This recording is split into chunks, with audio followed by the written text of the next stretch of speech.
கர்த்தருக்குள் பிரியமானவர்களே, மே 1 Elon G white அம்மையார் அவர்களுடைய மாரநாதா புத்தகம், பக்கம் 241.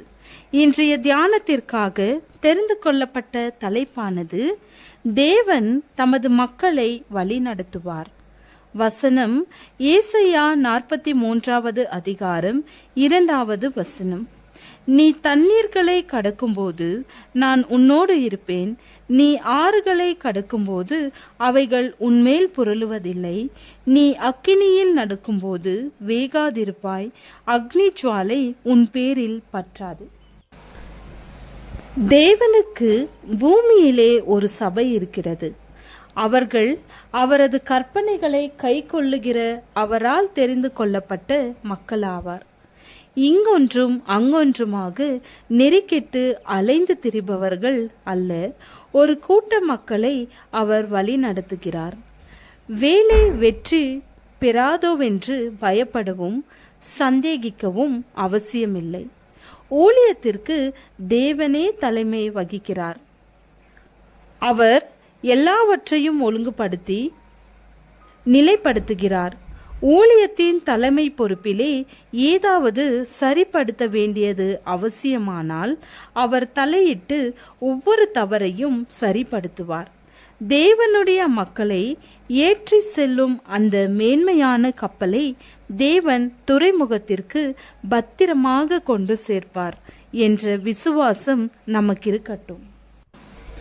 அநேக ஆண்டுகளுக்கு முன்னர் மெயின் எனப்பட்ட இடத்திலுள்ள போர்ட்லேண்டிலிருந்து பாஸ்டனுக்கு கப்பலில் பயணித்துக் கொண்டிருந்த போது எங்கள் மீது புயல் வீசியது.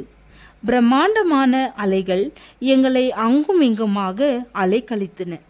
தொங்கிக் கொண்டிருந்த கொத்து விளக்குகள் கீழே விழுந்தன. பெட்டிகள் பந்துகளை போன்று ஒரு பக்கத்திலிருந்து மறுபக்கத்திற்கு உருண்டோடின. பயணிகள் பயந்து நடுங்கினார்கள்.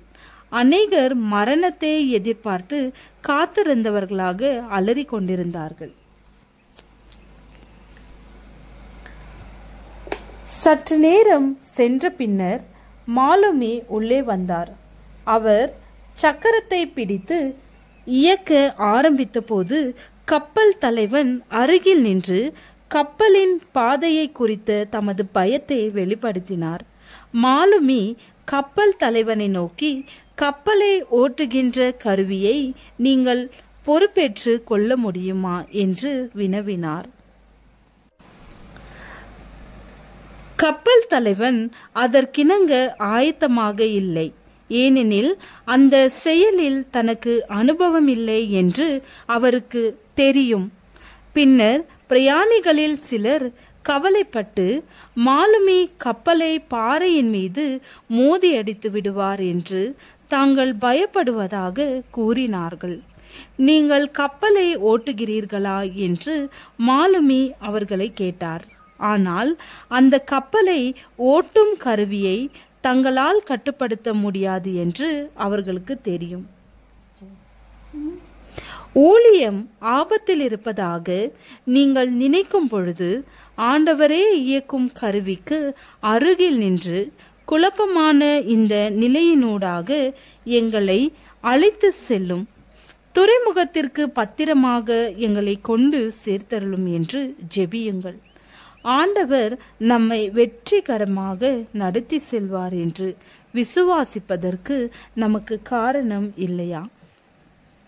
தேவனுடைய அனைத்து அருட்செயல்களாலும் எப்படி அவர் காரியங்களை நடப்பிக்கிறார் என்பதை எல்லைக்குட்பட்ட உங்களது மனங்களால் விளங்கிக் கொள்ள முடியாது.